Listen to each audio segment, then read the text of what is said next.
Sequence start.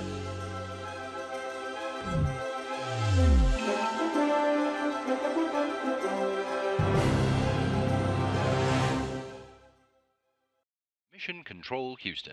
This is the International Space Station Flight Control Room, where Flight Director Scott Stover and the Orbit 2 team of flight controllers are keeping tabs on the operations on orbit during the last few hours of the work week for Commander Oleg Kononenko and his Expedition 59 crewmates. The station crew members have had their share of science experiment activity this past week, but they have also been busy unpacking one delivery of new supplies while keeping an eye turned toward a second delivery next week. Houston Station on Space to Ground. Welcome to Space to Ground. I'm Kayla LaFrance. This week, astronauts on board have been busy with new cargo and science brought to the station by its newest visitor. After last week's successful launch and docking of the Cygnus NG-11 cargo vehicle, the crew on board wasted no time diving into the roughly 3.5 tons packed inside. NASA astronauts Nick Hague, Christina Cook, and Anne McClain, alongside Canadian Space Agency astronaut David Saint-Jacques, have been actively working to unload all of this new cargo. One of the new technology demonstrations that arrived to the station will be tested for its use on future crewed missions to the Moon, Mars, and beyond. The thermal amine scrubber is a new system to remove carbon dioxide from the atmosphere as it is breathed out by the crew.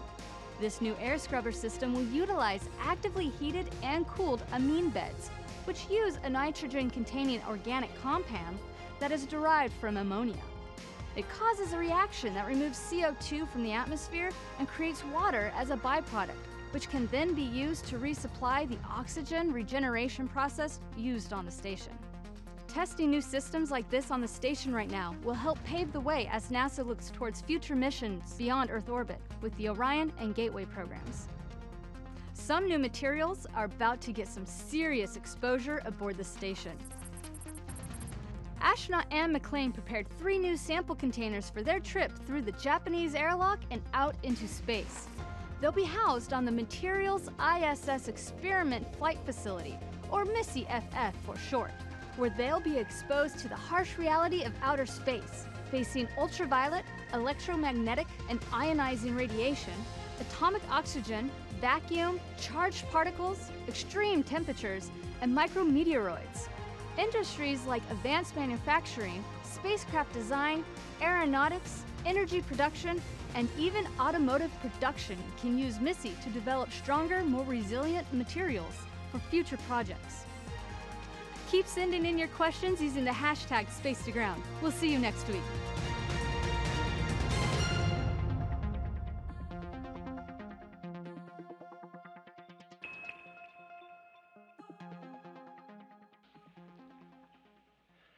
That second shipment of crew supplies, science investigations, and station hardware is coming on a SpaceX Dragon cargo ship, which is slated to get off the ground on Tuesday, April 30th. NASA TV and NASA.gov will have live coverage of the launch of the Dragon cargo ship next Tuesday, starting at 3 a.m. Central Time, with launch at 3:22. Rendezvous and capture of the cargo ship and its installation to the space station will take place next Thursday morning, May 2nd. Of course, all time subject to change. This 17th Dragon cargo ship will be carrying supplies and equipment to support dozens of the more than 250 experiments that are occurring during Expeditions 59 and 60. Here's a preview of some of the highlights.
We just got a short look at one of the experiments that'll be flying to the International Space Station next week.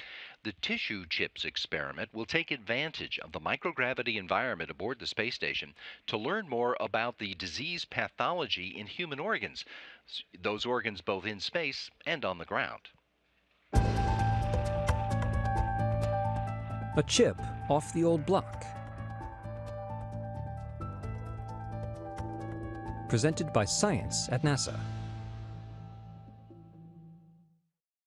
The expression chip off the old block has taken on new meaning. Scientists are using cells and tissue from the human body to create living 3D versions of human organs within see-through structures. These innovative tissue chips, about the size of a thumb drive, hold great promise for improving drug testing, researching diseases, personalizing medical treatment, and more. A few will soon be headed to the International Space Station, or ISS, through a collaboration between the National Institutes for Health, or NIH, and the ISS National Laboratory, in partnership with NASA. Tissue chips can host different cell and tissue types and mimic the intricate biological functions and responses of full-sized human organs, such as the lungs, liver, and heart. Cells grown in tissue chips behave more like cells of a real organ than do cells grown in static cell culture dishes. That's partly because the chips can be interwoven with minuscule channels lined with thousands of living human cells through which air, blood, nutrients, medications, and the like can flow. Researchers can even introduce a disease like cancer into a tissue chip to study disease progression. The space station is especially well suited to advance research in this technology. Lucy Lowe is the Scientific Program Manager for the National Center for Advancing Translational Sciences, or NCATS, at NIH. Microgravity causes changes in human physiology that directly translate to disease pathology here on Earth. In a couple of weeks in microgravity, we can model something that might take 10 or 15 years here on Earth to become even clinically relevant. So, we can start understanding and uncovering disease pathologies much faster. Other tissue chip in space study areas include respiratory system immune response, kidney function, blood-brain barrier, musculoskeletal diseases such as osteoporosis, and immune system aging. Insights from these studies could help researchers understand diseases better, design treatments, and streamline testing of new candidate drugs. In the future, tissue chips could also advance precision medicine, customized healthcare with disease treatment and prevention that takes into account a patient's genes, environment, and body. Every individual reacts differently to cancers, genetic disorders, and infections. Using tissue chips is a way to understand, in a tightly controllable model system, exactly what's happening to a specific person. We could use tissue chips to pinpoint what it is about a particular group that's making their cancers act in a particular way towards a particular drug, or what kind of drug might be more useful for one population than another. Scientists are even working on a human on a chip, in which tissue chips for various organs will be linked together to mimic whole-body physiology. Researchers could then test potential effects of a substance like a drug across the entire body before testing in humans. Essentially, you throw all these cells together and provide them with the nutrients they need to do their thing. It's literally like taking a little bit of you, putting it into a home away from home, letting the cells chat with each other, and looking at how they respond to different stresses and different drugs. Science truth can be stranger than science fiction. To learn more about science being performed on the space station, go to www.nasa.gov/ISS-science. For more on scientific advancements both on and off Earth, visit science.nasa.gov. The tissue chips experiment is a good example of the kinds of research materials that a commercial cargo ship can deliver to the International Space Station. And here's another. A previous Dragon ship's manifest included a test of technology that might make refueling space vehicles and satellites in orbit a routine thing.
laboratories on the International Space Station provide a setting for scientists to do experiments that take the force of gravity completely out of the equation, which means they can do experiments that they can't do here on Earth. For example, there's an experiment that's studying sediments of quartz and clay and focusing on the forces between particles that cluster together.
You probably already know that this is flight engineer Nick Hague's second spaceflight, as well as the fact that he's a colonel in the U.S. Air Force and that he is an aeronautical engineer by training. But that all just scratches the surface.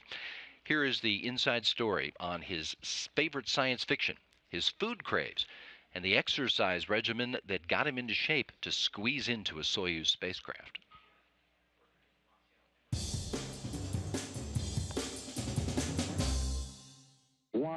So we're an Air Force family, something you may not know about us. I met my wife at the Air Force Academy back in 1996 when we were in the same squadron. I was from Kansas, she was from New York City. We never would have crossed paths hadn't been for the Air Force Academy. So a question I get all the time is, are you a Star Trek fan or a Star Wars fan? But rarely does anybody ask me about Doctor Who. And that's a show that I grew up watching on PBS when I was young, and it got me hooked into sci-fi, and I think that's one of the reasons why I enjoy any type of sci-fi movie. So Doctor Who was a staple when I was growing up. Something that my wife introduced me to was yoga.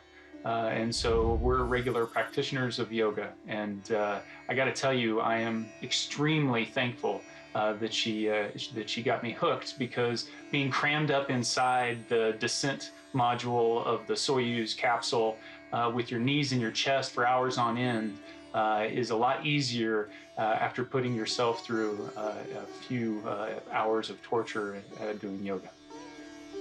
I don't know if torture was the right word, but growing up in a small school, I got to play every sport. But the thing that really got me hooked and that was my passion was baseball. I was a pitcher, and so one of the things I did when I got to the Air Force Academy was walk on to the baseball team. And I played for a couple years there on the junior varsity team, and then got a chance to throw an inning at the varsity level. And then after that, they decided that my hobby was not going to go anywhere, and I got cut. So everybody has their individual tastes. When it comes to food, it's peanut butter and chocolate for me. That's an addiction I have. Who doesn't love a bowl of peanut butter and chocolate ice cream? The other thing that I really enjoy is crushed red pepper and garlic. If you put garlic on anything, it makes it taste better. So those are the things I crave when it comes to food.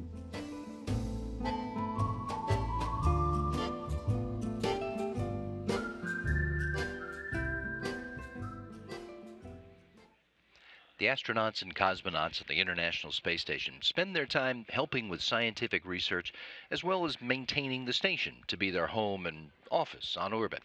Sometimes they do spacewalks, and sometimes they're able to show us a little of the behind the scenes of the spacewalks.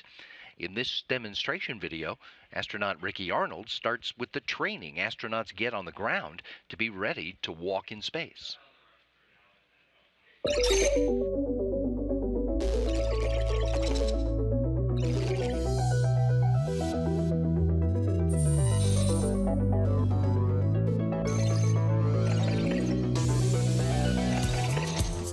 to the Quest airlock on the International Space Station. I'm Ricky Arnold, Expedition 56 flight engineer from NASA. Today we're going to talk about one of my favorite topics, extravehicular activity, or EVA. Going out on an EVA or a spacewalk has been one of the most amazing experiences of my life. But it's also one of the most complicated and dangerous things we do during human spaceflight. There's a lot of equipment to prepare and maintain, and we do months of training to make each EVA a success. If you think it sounds complicated, you should see all of it in action. Let's start with training and how we get ready for a spacewalk. Space is an extreme environment that presents many hazards. If we're going to go outside the safety of the ISS, we have to be prepared. That's why EVAs are designed with safety as the utmost priority. We astronauts spend a lot of time in the classroom, just like you are now, learning about the hardware we'll be using and the specific parts of the space station we'll be working on. Then we get to go spend a lot of time training in NASA's giant pool, called the Neutral Buoyancy Lab, or NBL. Since it's impossible to simulate microgravity on Earth, the next best option is water, 6.2 million gallons of it. The NBL is 40 feet deep, 202 feet in length, and 102 feet in width. A lot of room to have a full-scale working model of the ISS, which we need for practicing our EVA maneuvers and assigned tasks. We get suited up and weighted so that we're neutrally buoyant in the water, so we don't sink to the bottom and we don't float to the surface. It's a great way to simulate the microgravity we'll be experiencing. We do several dress rehearsals of the EVA before we launch. This gives us the opportunity to prepare for any anomalies that may occur. We spend at least 5 hours practicing in the NBL for every 1 hour planned for the spacewalk. So we are very well prepared to execute the EVAs once we are in orbit. Once we are up in orbit, the EVA preparation continues. First, we must perform a pre-breathe protocol to displace the nitrogen in our tissues and help prevent a condition called decompression sickness. During pre-breathe, we breathe 100% pure oxygen and do some light exercise to help purge the nitrogen from our bodies. During pre-breathe, we will also don our extravehicular mobility unit, or EMU. This is a fancy name for a spacesuit. The spacesuit is basically its own spacecraft, shaped like a human. There is usually a red stripe on the leg of one astronaut, but not the other, so the ground can tell who is who. To ensure our safety at all times, we are always aware of our safety tethers and where we are in relation to our spacewalking buddy. Hey, buddy. There's a fellow crew member called the IV, the intervehicular crew, on the inside of the airlock, watching and communicating with us as the EVA progresses. We are also prepared for several contingencies should they occur. First, we are trained on the use of a jetpack that can be used to maneuver in the event of an emergency rescue. It's called a SAFER, or Simplified Aid for EVA Rescue. The view during an EVA is magnificent. It's beautiful out there. It's also extremely dangerous, but our months of preparation and all of those dedicated people working on the ground, working around the clock, ensure we are safe as possible when we work outside the ISS. EVAs have allowed us to build and maintain the ISS, repair mission-critical hardware, investigate malfunctions, install new hardware, and the view, unbelievable. See you next time.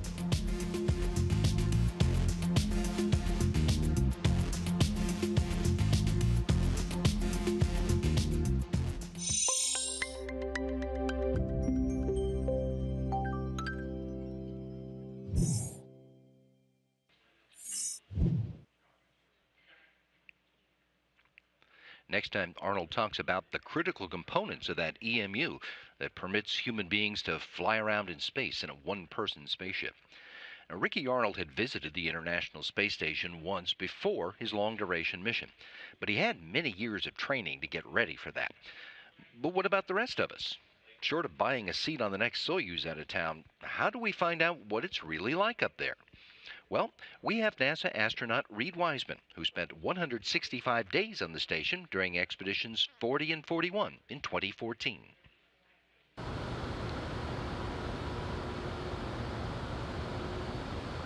Hey, NASA astronaut Reed Wiseman. Hey. Do you think you have a few minutes to answer everything about living in space? I got all the time in the world. Awesome. Well, where are we? We are in the Space Vehicle Mock-Up Facility. It's a gigantic building at the Johnson Space Center in Houston, Texas, and this is where astronauts spend the bulk of their time training for spaceflight. Is this the window where you took all those really cool pictures of Earth? This is the cupola. It's a series of 7 windows that look down on the Earth. Nice. How big is the International Space Station? They say it's about the size of a 5-bedroom house. It's kind of hard for me to conceptualize. In reality, it's just really narrow and really long. How long did you have to train before going to the ISS? About 5 years. And how many total days have you spent in space? 165. What's the record? Peggy Whitson has the U.S. record, 665 days in space. But Russian cosmonaut Gennady Padalka, almost 1,000. Wow. What's a groundbreaking experiment that you completed aboard the ISS? I survived. I heard you age faster in space. Maybe a little bit. Is there a maximum height or age that you have to be to become an astronaut? We used to have restrictions on that, but now it's pretty much come one, come all. Is there Wi-Fi? There is, but it's not as good as it is on Earth. How do you get in contact with people on the ground? We have space-to-ground communication systems. It's basically a radio or a walkie-talkie, and we just call on this and say hi to Houston. Is there a delay? Almost none. How did you get to the station? A rocket. How long did it take for you to get from Earth to the space station? Takes about 6 hours. And how long did it take for you to get back? Oh, that's a crazy ride. It's about 3 hours long. Any jet lag? Horrible jet lag. How often do you get to talk to your family? Get to talk to them once a week. Ever prank call anyone? Of course you prank call people. Ever get homesick? Yeah, you get homesick a little bit. So are the beds comfy? There are no beds. I heard you have to be strapped to a wall. You do? Are you claustrophobic? A little bit. What else can you do in your room besides sleep? You can read, watch TV, do some work, whatever you want. Do you have a bedtime? Everybody has a bedtime. Do you have alarm clocks? I use my watch. How many crew members do you have? It was me and 5 others. Were there any language barriers? Da, Kanyeshna. Of course there were language barriers. Ever get sick of your roommates? No, you never get sick of your roommates. What did you do in your free time? Oh, you look out the window. What's a typical breakfast aboard the space station? It was very much like a breakfast on Earth, so I liked eggs, occasional oatmeal, maybe even a waffle. Was the food any good? I actually thought the food was pretty good. What's your favorite meal on the station? I love chocolate pudding cake. How do you cook your food? You can either inject it with hot water or put it in a food warmer. What's the first thing that you ate when you got back to Earth? I really wanted a pizza, but I saw a salad and went for it. So did you have to work out? You work out twice a day for about 2.5 hours, 2.5 hours. And what kinds of exercises? Primarily, you're either lifting weights or running on the treadmill. Our treadmill is attached to the wall, and so when you're on it, you're running straight down towards Earth. Very weird feeling. So how do you stay on the treadmill without floating away? Bungee cords. So do you burn the same amount of calories as you do on Earth? I think you burn a little bit more because your brain is always active. I heard that in microgravity, sweat sticks to you. It does. If you have hair, it kind of builds up in your hair and you get this big sweat bubble on your head. How do you shower? We have soap impregnated towels. How do you pee in space? Ooh. We have a funnel. Where does your pee go after you flush? A little bit of processing and then right back into the drinking water. How do you pee in a spacesuit? We have a diaper. How much water do you have to drink each day? You drink just about the same that you would on Earth. Do you ever run out of anything? Free time. How do you get more supplies? We have cargo ships. We have great companies like SpaceX, Orbital. We have Russian resupply vehicles and also Japanese HTV spacecraft. What'd you miss most on Earth? Oh, my wife and kids. What personal items did you take with you? Photos of my wife and kids. Did you bring any space souvenirs home? You always have to bring souvenirs home for your kids. So I have to ask, what's your favorite planet? Oh, it used to be Saturn until I saw Earth from space. And if you were to travel anywhere in the solar system, where would you go? I work at NASA. We all want to go to Mars. Does the space station ever get too hot or too cold? Oh, we keep it a balmy 72 all year round. Nice. How about the temperature of space? Plus 200 to minus 200 What about the temperature inside the spacesuit? It's actually pretty warm, pretty nice, pretty comfortable because there's many layers of thermal protection. How much does the spacesuit weigh? Oh, it's really heavy. I think it's about 300 pounds. How do you do your laundry? We throw it out. Do you have to clean the spacesuits? Of course you got to clean the spacesuits, especially after a spacewalk. How long does it take for you to put on a spacesuit? About 45 minutes. Can you put it on by yourself? If you're in a pinch, you can put it on by yourself. How long does a spacewalk normally take? We train for about 6.5 hours. And what's the max amount of time a spacewalk can last? The maximum is about 9 hours. I think 8 hours and 54 minutes is our record. How's the view? Awesome. What's the hardest thing about a spacewalk? Just knowing that you're outside, and if you mess anything up, you've destroyed a $100 billion spacecraft. And what's the most rewarding? Coming back. Sounds awesome. Well, I'm sure there are a lot more questions, but I know you're busy, so we'll save those for another time. Sounds good. Awesome. Thanks. Have a good one. See ya.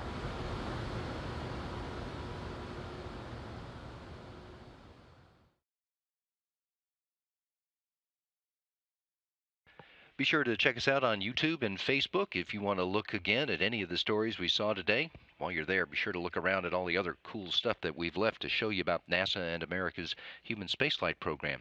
And while you're out there on the internet, check out Houston We Have a Podcast. Folks here at NASA talking about their work in all aspects of space exploration. New episodes post every Friday, and today it's part 2 of the Heroes Behind the Heroes series, with a team focused on finding a solution to their problem, which is how to digitize 30-track audio tapes of the Apollo 11 mission control team with a 50-year-old tape machine that's not equipped to do the job. Go to nasa.gov/podcasts. You can find today's episode, which is number 89, as well as part 1 in the series, number 88, all the previous episodes too, and the full library of all NASA podcasts, which you can also listen to on Apple Podcasts, Google Podcasts, and SoundCloud. This is Mission Control, Houston.